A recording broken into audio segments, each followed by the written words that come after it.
A Thief in Pollinator Paradise is a book that I've used while teaching ecology. It is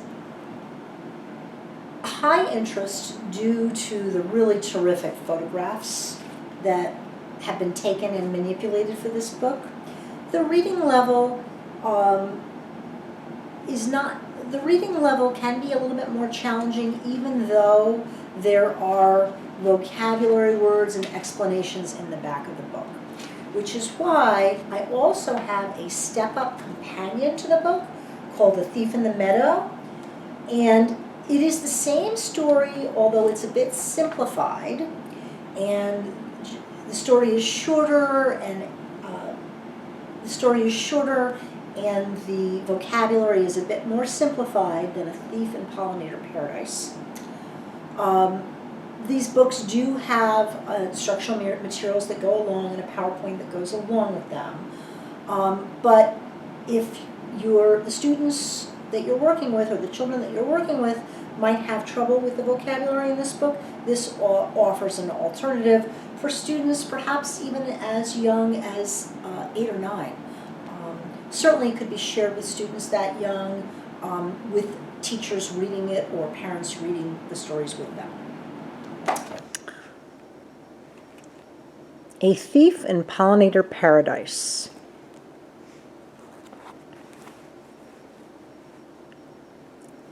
The medallions in Pollinator Paradise are busy with the usual small community gossip.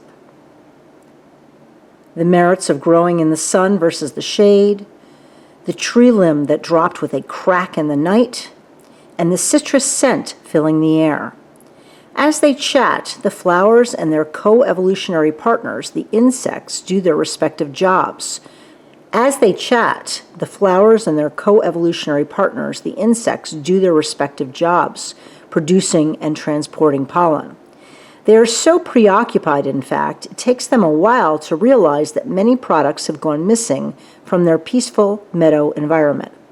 Join these northeastern meadow dwellers as they make observations and collect evidence to identify the sneaky thief in their midst.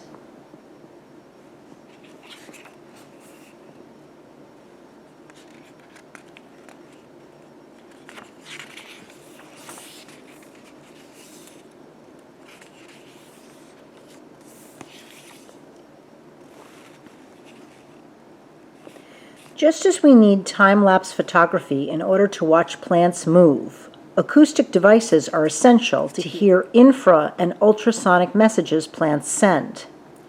But even without photographic or listening equipment, there is evidence that plants reach, bend, react, and cry out, albeit differently and at a slower pace than animals. With these pieces of scientific knowledge in mind, what follows is a fictionalized account of conversations among some meadow dwellers, medallions, in upstate New York.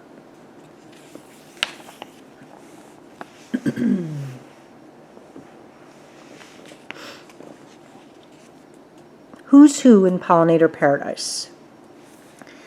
Campsis radicans, trumpet creeper, or the creeper. Monarda didiama, Oswego tea, Mona. Echinacea purpura, purple coneflower. Pysanthenium incanum, mountain mint, or mountie. Taraxacum officiate, dandelion. Lamentis archippus, viceroy butterfly, roy.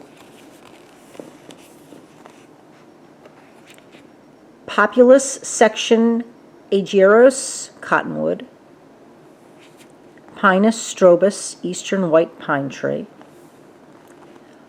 Lobelia cardinalis, cardinflower, lobelia. Argiope aurantina, yellow garden spider, goldie. Asclepias syriaca, milkweed, sigh.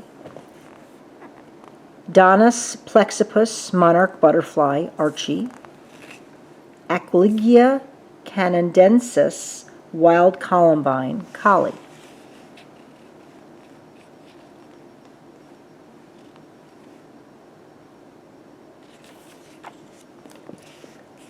Bzzz. Do you see the thief in Pollinator Paradise stealing right under the gaze of these meadow dwellers?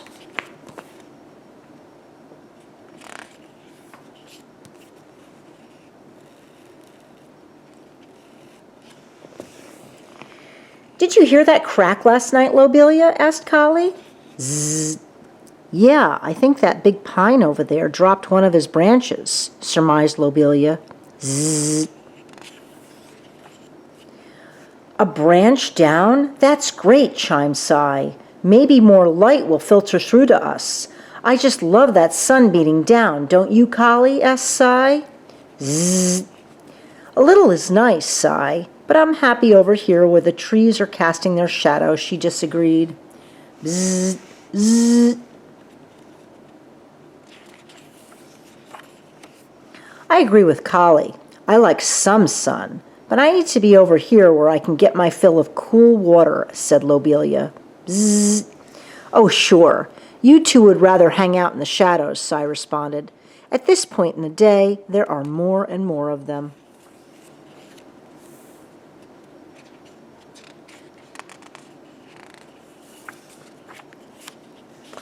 The next morning,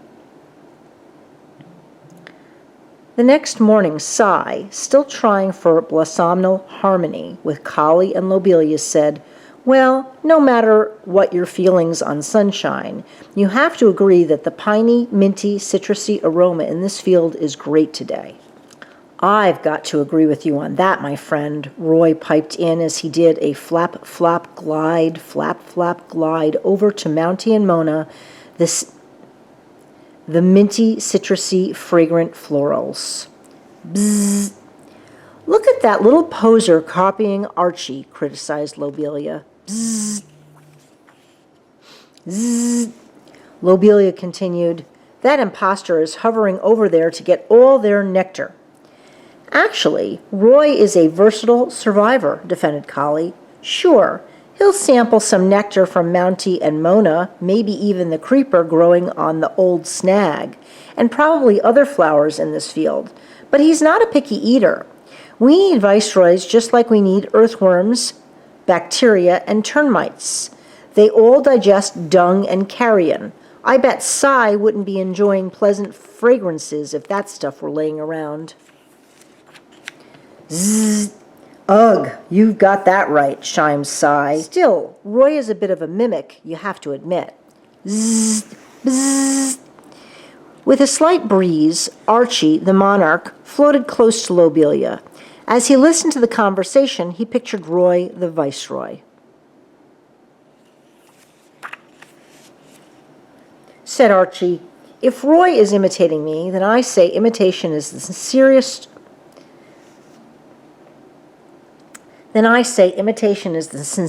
form of flattery.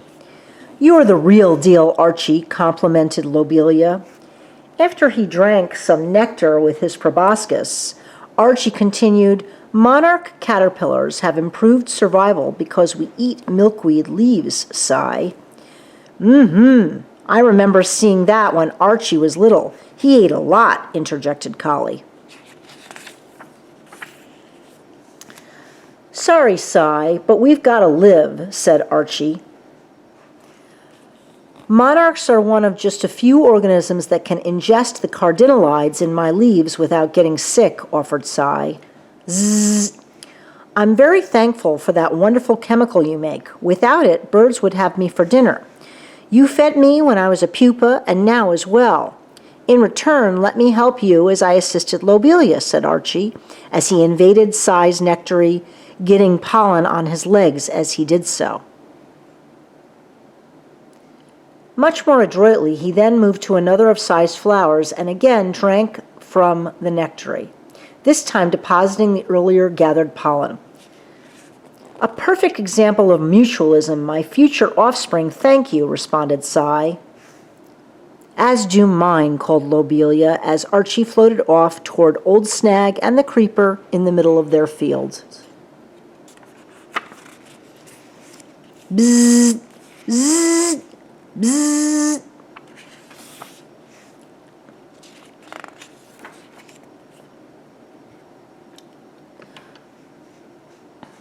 Croak, croak. Croak, croak. Not seeing that Roy had almost been eaten by a frog, Lobelia said, That's a fine announcement of the new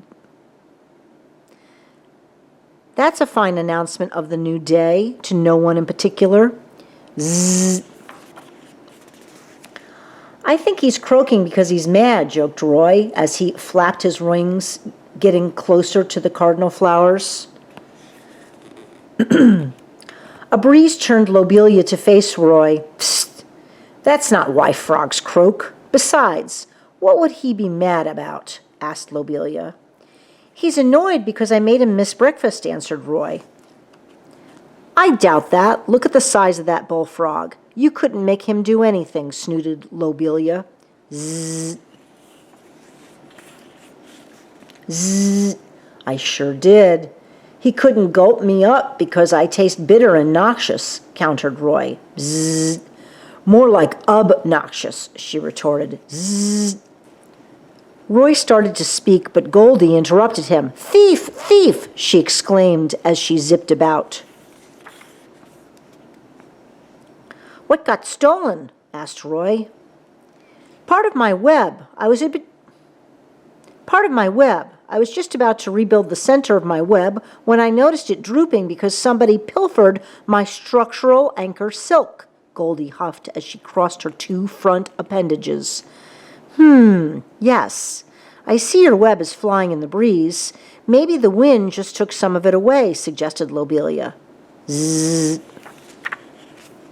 Nonsense, said Goldie unequivocally. I spin the strongest silk on this side of the Atlantic Ocean. Helpfully, Roy assured her, I'm sure we'll all be on the lookout for a web destroyer. Zzz. Replied Goldie as she hurried off to rebuild. Roy continued feasting as he pollinated. The sun shone, the breeze blew, the birds chirped, the bees buzzed, and the meadow flowers grew. Zzz, bzzz, zzz.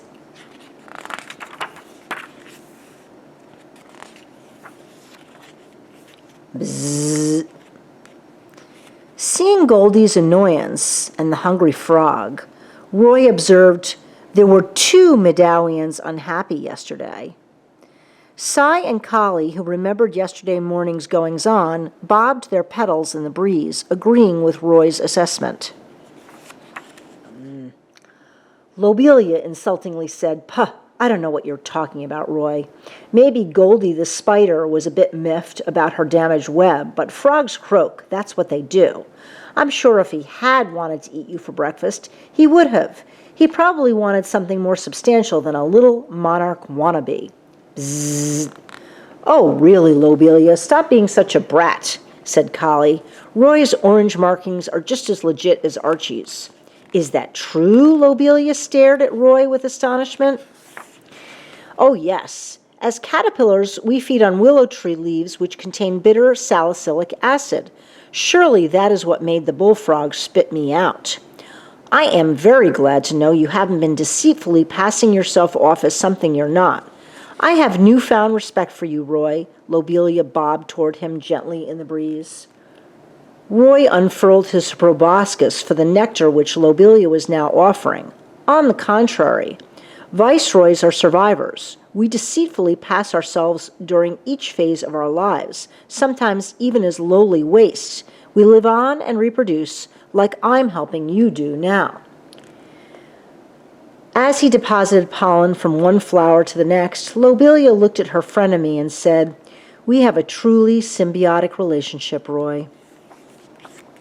Zzzt.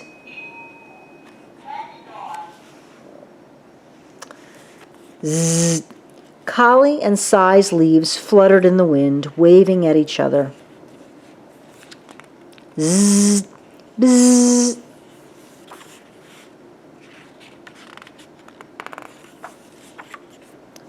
Oh, wow, Cy called to Mountie and Mona at the other side of the field. You two have this meadow smelling fantastic.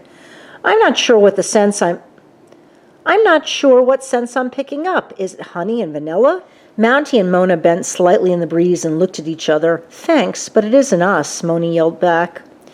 Mountie, giving a bit more information, said, if you're smelling honey and vanilla, that's echinacea. Zzz, bzz. Enlightened, Cy responded, oh, well, echinacea then. It smells beautiful. Bzz. And the coneflower swayed and waved a leaf as a thank you. At that moment, a honeybee buzzed from her center disk and landed on the petal of a neighboring flower. To the nearby florals, Collie and Lobelia, Cy said, geez, echinacea has been blooming for a while, and this is the first time I've noticed her scent. Zzz. We flowers have a one-track mind. It's all about reproduction. When echinacea's petals point down, she emits a honey scent to attract pollinators. Once she attracted that bee, she gave off a vanilla scent, came Collie's encyclopedic answer. Zzz. It's not just flowers that have a one-track mind, interjected Archie, who had just floated over. I told you before, we're all just trying to survive the best we can. If we don't, we're someone else's dinner. Just then, Archie helped himself to Collie's nectary. Buzz. True, true. And echinacea's petals provided the perfect landing pad for that bee, observed Lobelia. Bzzz. Cy continued, yes, I see, and Collie's spurs work perfectly with butterfly pollinators. Archie, who was too busy feasting on nectar, nodded and winked. Bzzz, zzz, bzzz, zzz, zzz.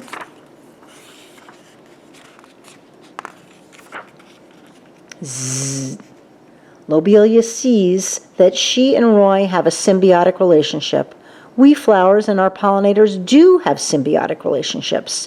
But now I see some of my classic symbiont neighbors are missing. There are fewer lichens than there used to be, noticed Collie. Zzz. Bzzz. That's odd, countered Lobelia. It's not like either the fungi or algae could sprout legs and walk off. Said Cy, and they didn't finish their job either. The fungi and algae grow as lichens on the rocks to break them down, yet the rocks are still there. That is a puzzle. Come to think of it, I noticed earlier that there is less moss than there used to be, remembered Lobelia. Bzzz. Goldie, who had been listening, scampered over and with snark suggested, maybe the wind took the moss and lichens away. Bzzz. No way, Collie quickly answered. There hasn't been anything more than a slight breeze during the last several days. Certainly not a strong enough wind to pull lichens or moss off of rocks. I agree, Collie replied. And I said the same when Lobelia suggested the wind took my web the first time it was destroyed. Since then, I've gotten robbed again. Bzzz. Twice, came Cy's astonished response. I don't think the wind has been strong enough to disturb lichen or moss, and spider webs are tough enough to move in the breeze and not come apart. He thought for a moment and continued, let's consider this logically. Has our meadow environment changed in any way that might make it less habitable for lichen or moss? Bzzz, bzzz. Collie, Lobelia, Goldie, and Cy all pondered the question a few moments. After a bit, Lobelia, yawning, replied, that question is a puzzle for another day. Perennials in arachnid. My natural circadian rhythm tells me to shut down photosynthesis for today and focus on respiration. To Cy and Collie, she said, I suggest you two do the same. To Goldie, she said, you do whatever arachnids do. I hear that, said Cy. Ditto, agreed Collie. Goldie, always frustrated, shook her head and scurried back home.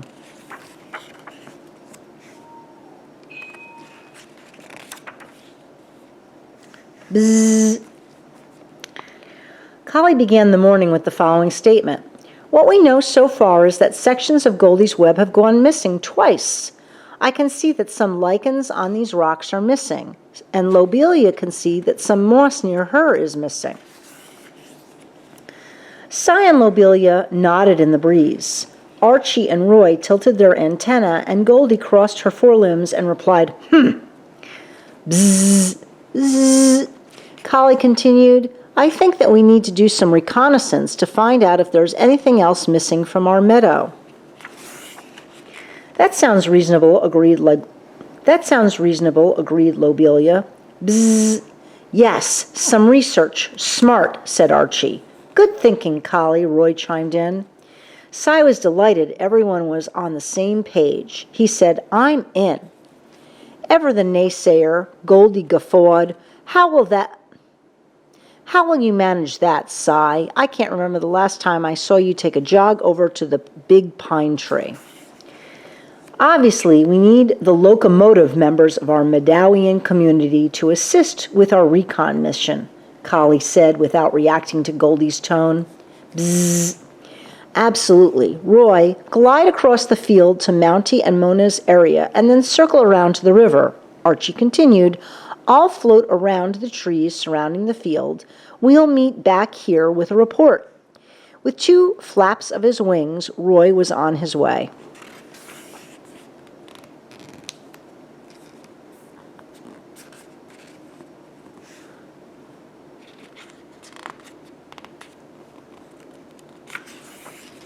Bzzz, zzz, zzz, bzzz.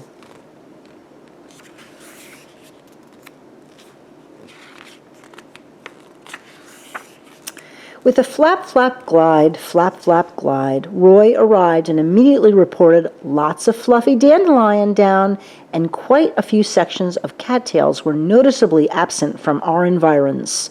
Oh, reacted Lobelia. That's something, remarked Cy. Archie floated over to the group and told everyone, the big pine tree dropped a branch a few days ago and has been oozing resin to seal up the damage. Some of that resin has gone missing. Oh my, said Collie. Besides that, Archie continued, all that fluff that carries the seeds of the cottonwood tree should have landed on the ground all over. Lots of it is missing. That's a loud bee, said Lobelia, changing the subject. It almost sounds mechanical. I saw a human once with a drone. Could it be that? Oh, look, said Collie. All now saw the ruby-throated hummingbird headed for the creeper. She spent a few minutes fortifying herself with some nectar, pollinating the flowers as she moved among them. Bzzz, zzz, zzz, zzz, bzzz. And just as quickly as she appeared, she rushed back to incubate her eggs. Day 1 through 7.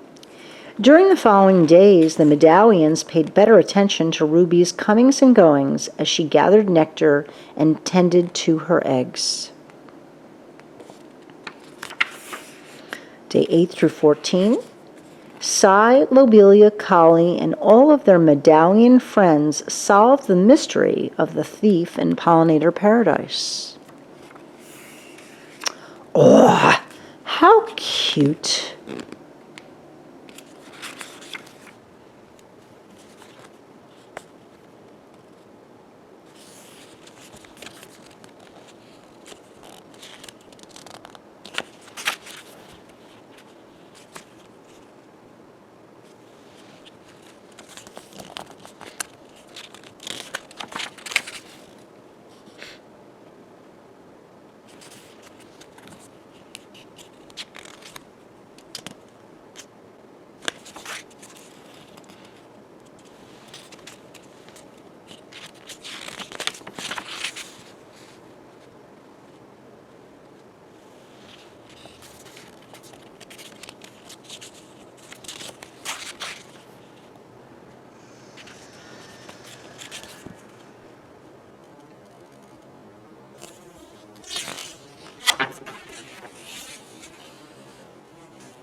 These books do have instructional materials that go along and a PowerPoint that goes along with them. But if the students that you're working with or the children that you're working with might have trouble with the vocabulary in this book, this offers an alternative for students perhaps even as young as 8 or 9. Certainly it could be shared with students that young with teachers reading it or parents reading the stories with them.